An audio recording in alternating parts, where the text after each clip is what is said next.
Yes, welcome back to Teatime, and of course, yes, I've been trying to teach this girl how to dance in my past life before my reincarnation. I used to be a dancer, but we don't know. But I just tell them they don't know about it, but they don't know. I just showed you a few now. Like, come on, yeah, show me that.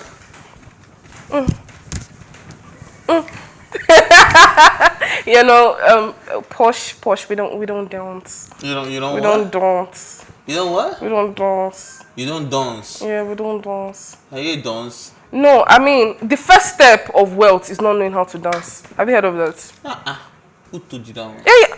All them Otedola, do they know how to dance? Have you not seen Adeleke, the dancing? Okay, no, wait, so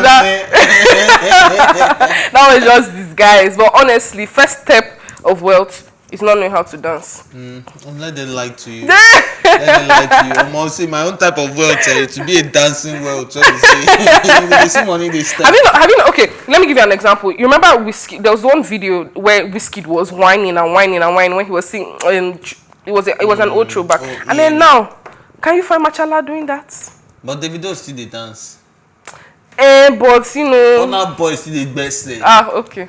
Let's go. Odogu still the, and you be Odogwu so. Abi? Maybe you call yourself Odogwu. But no, Odogwu is humble. So next thing. And me, I want to have humble world. So you want to have proud world.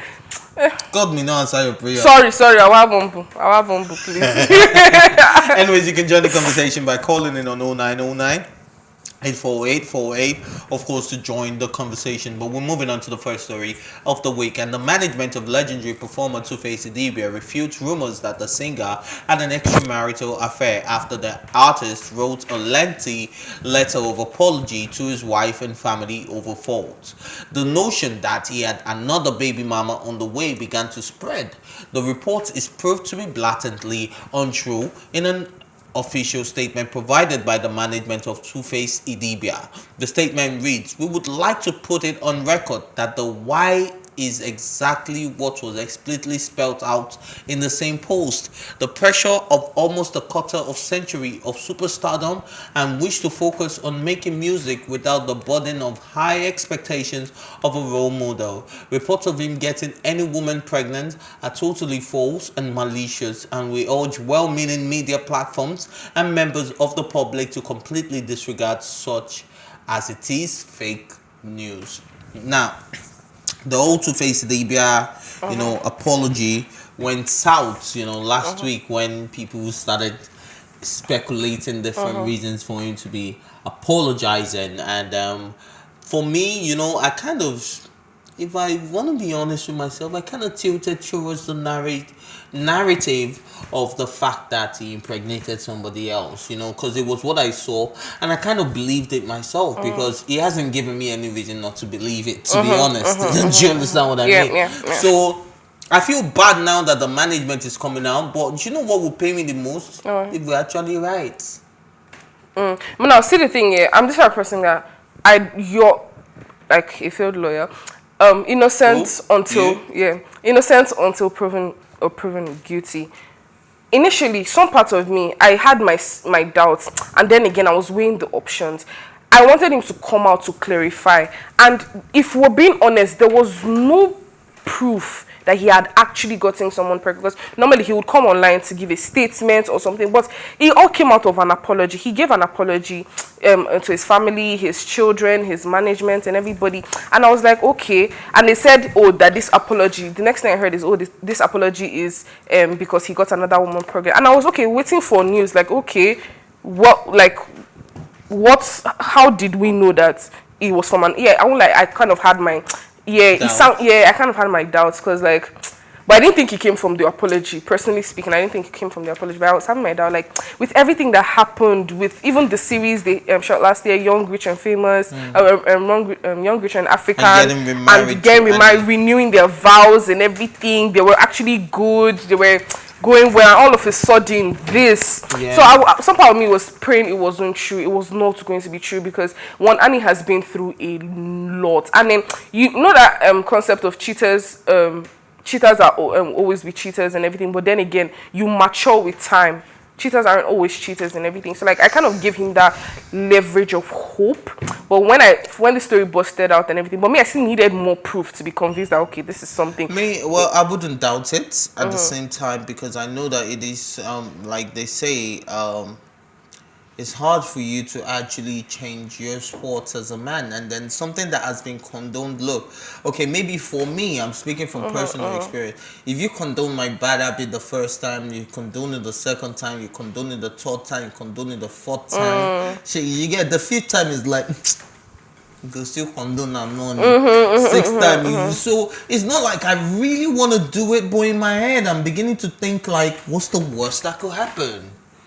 Yeah. Do you get what I mean? But then again, from her side, it's not actually very easy just walking out of that type of relationship or that type of marriage. I know people are like, oh, stand up and leave, stand up and leave. People say it's not that easy to walk away from that type of marriage or that type of relationship. If you're emotionally invested, it doesn't matter. You let your emotions go. Look, I don't think there's any relationship that I personally cannot walk out of. I don't think, look, I've built myself in such a way where I put my happiness first. Sometimes my happiness could hurt me, right? What I could put before the other person could be something that doesn't even make me happy either.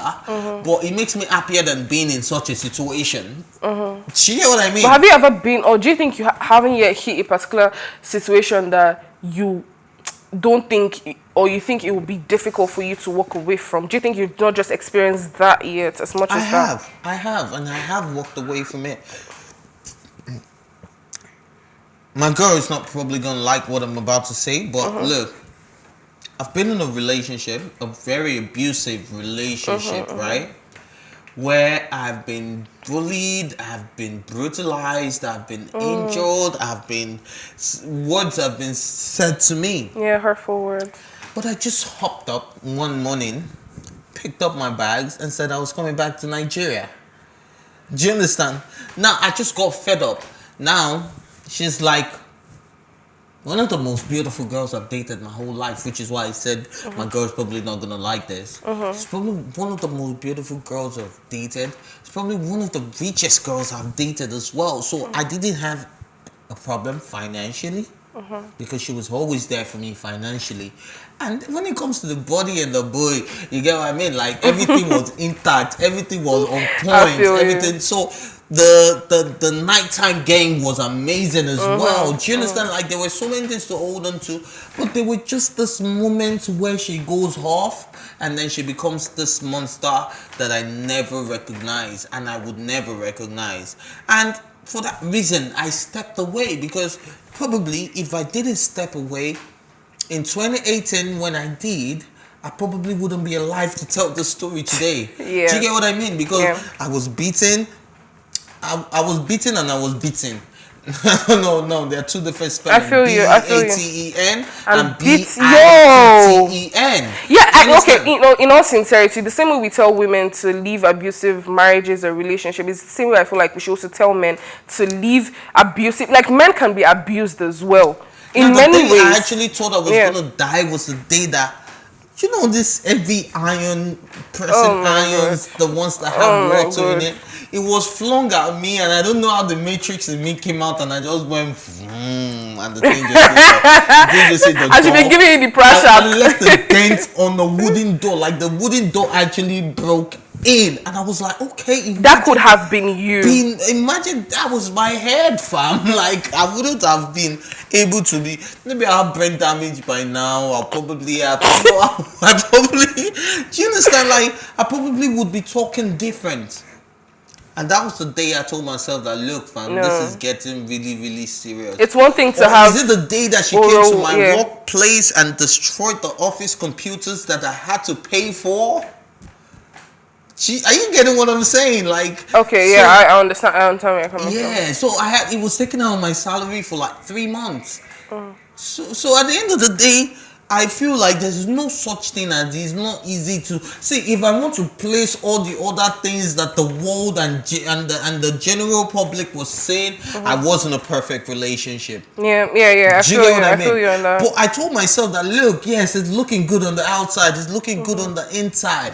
But bro, are you really happy on the inside? No amount of wealth or pleasure can can, cover your life. No amount of pleasure that you're getting or wealth or whatever can suffice for your life. Walk away from whatever it is that is toxic or you think that is going to take your life or is going to affect you mentally, physically. However, I support you. And I the respect sad you part for is the that, step look, you took. she claims she's changed because she's also back in Lagos now, and she claims she's changed and blah blah blah. And then we still chat every once in a while, and that she still apologizes for those things and all of that. But in my head, I'm like, a leopard would never change their things. No, there are some people that change their styles. Like sis, personally, I don't trust it. like 2Face now. I know people were too quick to believe because this is something he has. But what if he has genuinely changed? But then again, coming from where you were coming from, if this is a publicity stunt that his management is coming out and saying, "Oh no, that it's a rumor," it would be very painful if it was actually true, or if this was damage control or something like that. But alrighty, so we need to move on to the next story, and this one is on Tiwa. Somebody can go find me one day. One Jesus. day. I know let's read that. I have so much to say. I don't understand now. Like, why are you changing the lyrics to the song? Somebody song go find me one day. Jesus. I no feel wait for you to carry cross. Carry cross. Is that not the lyrics? Anyway, Tiwa Savage gives clarification on one other hit single, Somebody's Son, mistaken for a secular song. Since the release of the track, it had been widely related to a relationship song, mostly by women seeking a partner. She stated, "When I wrote the song, Somebody's Son, a lot of people told me it wasn't going to be a hit because only females would sing along to it. Men wouldn't be able to sing somebody's son. But when I told them, when I wrote the song, I was not even thinking about a relationship. I was thinking about Jesus Christ. And yes, because he is the real somebody's son. So I said to them, whether you're a man or a woman, people will move to this song because we all need somebody's son." Hallelujah, somebody. Hallelujah. Jehovah, somebody. Hallelujah. Jehovah, somebody. Jehovah, Holy Ghost, somebody. Alrighty. And yeah, big shout out to somebody like Tiwa Savage, who is so much in the spirit to realize, because at the end of the day, eventually the song... Do you actually think that it is I don't not doubt secular? her. Why do I have any reason to doubt her? Just mere listening to the lyrics alone and watching the video, it is obvious. Or maybe... Shambi show me melody. See, I try again, but now my heart is still there, pay me. But listen, when this news came out, I actually went to the lyrics and I read it line by line. I don't know if maybe she's being sarcastic or she's joking, or maybe it's a way to reach out to the son. Somebody's son, though. He is the truth. Now he's not somebody's son. He's God's son. God is no somebody. God is no somebody. So another angle. Exactly. With the lyrics, it doesn't. Except maybe she's saying that in a way for everybody to relate to her song. Men as well can be able to sing her song and everything. But I don't feel like. But let's be realistic. God has a hand in the song. Because I find myself singing somebody's song. Yeah, you can't sing it. Wait, hold up. If I really want to be honest, I think like I'm 50% homophobic. Do you know? Now, I don't know how to lie, guys, so if you hate me for that, is alright. But I think like I'm 50% homophobic. I think I'm 50% accepting to them at the same time. But if you bring your BS to myself, I become 100% homophobic. Do you understand what I'm saying? Yeah. Like, that's just fact only. But the truth is, I find myself singing, somebody's song go find me one day. And I'm dancing. Then before I now realize, maybe it's after I've sang it twice. Maybe I've done somebody's song twice, and I say, somebody's child go find me, and I'll change it. Yeah. Do you get what I mean? But at the end of the day, I feel like it has to be, divine intervention to get men, Nigerian men. No, it's a very catchy and attractive song. It's a song that sticks, and it was a hit. So obviously people are going to sing it. And if you notice, it was when they told her that it's only females that would be able to relate to this song. And she was like, that's when she now said, no, everybody can relate because it's not just men I'm talking. It's not a relationship song, and it clearly is. And if you notice, in one of her performances, before she sang that song, she made a statement. She said, she don't see she don't see finish. Guys don't see her finish. There was a content where she said something about she has been through a lot with men and everything before she started singing it. So let's be factual. Let's sing the lyrics and with everything. It's very obvious. It's not a religious song. So I don't. That's why I said I don't know whether it was a religious song. She said it was about Jesus. Yeah, it was about Jesus to her. The lyrics are very, very straightforward. So that's why I'm a bit confused. I think we'll have to revisit the lyrics. Yeah. But I feel like, look, there's songs that, that you never know. It works for people in different ways. Like, I've heard somebody saying that, carry me, they go, Jehovah, carry me, they go, my house, my house. Have you? I had somebody that's changed it around that has made the song, even seem different from just women that are seeking to go to their husbands. Carry me, they go where money they. And there was a particular lyrics in the song that and I've try it again, but now my heart is still the pain. Yes, sir, because you haven't found Jesus, your heart will pain you. See, God, your heart will pain you. You need to find Jesus for your heart to stop hurting. Do you understand what I mean? You are trying so hard. I'm not trying so hard. I'm just trying to let people know. Then Brandy's role as well in the song. What was that verse? Worried, I'm not worried. Don't worry. No. When I read it, it was. I'm not worried about the Satan. Hey. Was that not what she said? Please, you sound like so funny. What I'm trying to say is that, look, sometimes you never know what songs mean to several people. And besides, if we're being honest, somebody's song will find me one day. Jesus has already found you. He was already there for you. He has already given himself to you. So who are you finding? Except maybe you are, diverting. Okay. So you understand that it's not even adding up. So I mean, that's it. That's why I'm insisting. Okay, maybe was she being sarcastic or was it damage control or something? I don't know. And then if you even want to ask me, I think that Kele Kele Love is a more Christian song. I don't do Kele Kele Love, Kele Kele Love. I don't do love of the world. I only do Christ love, agape love. I don't do Kele Kele Love. I don't do that. Of a Christian song. That's what we should be arguing. That one is more of a Christian song than somebody's song. What are we saying? And even Wanted. Baby, and Lover, I'm a lover of Christ. You know her song, Mr. Lover. Say I know I want to wahala. You understand? If we have to analyze 2Face's song, things will rise and things will fall. Anyways, that's how we say. We move on to the next story. Tiwa Savage, nice boo-boo. We enjoyed that boo-boo. But yes, and he got us talking. Tiwa Savage knows how to get us talking. That's the thing that I enjoy about her. She knows how to get us talking. And yes, we are talking about it again. Do you understand what I'm saying? But let's move on. Popular Afrobeat musician Davido appears to be reflecting as he writes emotional letters to himself. The musician described the obstacles he had to overcome in the music business to reach his current position. Davido observed how many scandals have been created about him and how much negative press there is about him. He disclosed that despite being the youngest by age, he had repeatedly managed to resolve conflict with those whom the media had turned against him. He referred to himself as the only Nigerian artist who has been either compared to or formed against nearly every other successful and outstanding artist in the Nigerian music business. And of course, no cap, no lies, nothing can be taken out of this. And then I feel like, when you start giving yourself the self-love, you start realizing how far you have come in your career. And I think like Davido is one of those artists that has the bragging right to actually pen down something to himself, because this guy has achieved a lot from, I don't want to say from nothing. It's not from nothing. It's not from nothing, obviously. Yeah, so he's achieved a lot from everything. No cap. I feel like if nobody hypes you, hype yourself.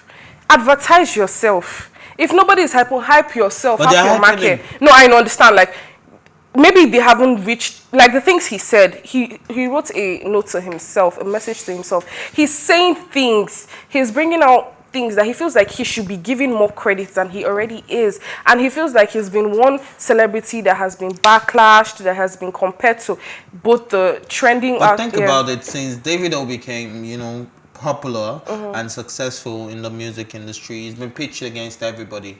Word. Everybody. The comparison both with him and Wizkid, with him and Mayor Kun, with him and Burna Boy. He made Mayor Kun. Yeah, but people no. Yes, he made Mayor Kun. He brought Mayor Kun to the limelight. He didn't make him from scratch. Mayor Kun had talent, and if he did not have talent, Mayor Kun was doing Twitter video, playing guitar. What I'm saying, playing piano, he did not singing, bring the. He brought out. He brought out Mayor Kun to the world, but he did not give him his talent. If Mayor Kun didn't have talent, he would not have signed him. It's as easy as that. He didn't make him as far from scratch. He brought him to the limelight. He signed him. If Mayor Kun didn't have talent, Davido would not have signed him. And he was compared in this, and even when they had the song, but don't say they compared David. No. People actually did. Are you serious? People actually did, because when there was a line in the song. Peruzzi, maybe yes. You would compare Peruzzi with Davido, but you can't compare Mayor Kun with Davido. Okay, so if you have to choose between Mayor Kun and Peruzzi, who's more talented? Mayor Kun. But okay, let me get to where I'm saying. When I come from the... I know you are from Port Harcourt. No. There's a particular lyrics. And I learned from the best Davido. So in that lyrics, people were like, learn from which It's Davido. Rap up, I just started screaming rap up. He made the lyrics. I learned from the best Davido. So people were like, no, that Davido learned from the best. That kind of thing. They're like, no, you didn't learn from Davido, as per you're better. People mostly compare them together and everything for a while, but and obviously they make comment like Mayor Kun is underrated, and I feel like he is actually. He should be given more accolade than he already has. But I mean, it is what it is. But yeah, big ups to Davido and respect, because I feel like he's not given enough accolade that he should be given, because he's very, very talented and hardworking. And yeah, who Mayor Kun? No, Davido. Davido is giving all the flowers he's getting. I think he's But is he getting all the enough? flowers he needs. I think it's enough. I think it's even more than enough, because compared to a lot of people who do not have those privileges that are still doing as good as he is, they are not getting enough flowers. But if you have this kind of opportunities and you're able to do all of that, of course you deserve your flowers, but at the end of the day, we still have to take it back to privileges. I've seen people that have privilege that haven't done anything. I just said that. I'm not taking them away, but I'm just saying that, man. But it was a stepping stone. Anyways, wrap it up. Ajasa has been screaming, and this is where we draw the curtain today. But thanks for watching. As always, join the conversation on social media with the hashtag Teatime. And remember, you can catch up on our previous episodes, including this very one, and all our exclusive content by subscribing to our YouTube channel at PlusTvAfrica Lifestyle. You can also watch Teatime where on Alta TV and in London on Ben Television, and of course Teatime's channel 308. A big thank you goes out to my co-anchor Pragia, call me Pragia for today. So yeah. All right, man. A big shout out goes out to my co-anchor. I don't know what name she called herself, but she hasn't introduced herself formally to me. So I'm gonna be moving on to the production team and everybody who's been part of this production. I'm talking about Ajasa, I'm talking about Funke, I'm talking about Kayode, and I'm talking about everybody who's made this production, really possible. And of course to my co-anchor Pragya. Yes, thank you for watching Plus TV Africa's Tea Time. My name is Ife Oshike. Peace out.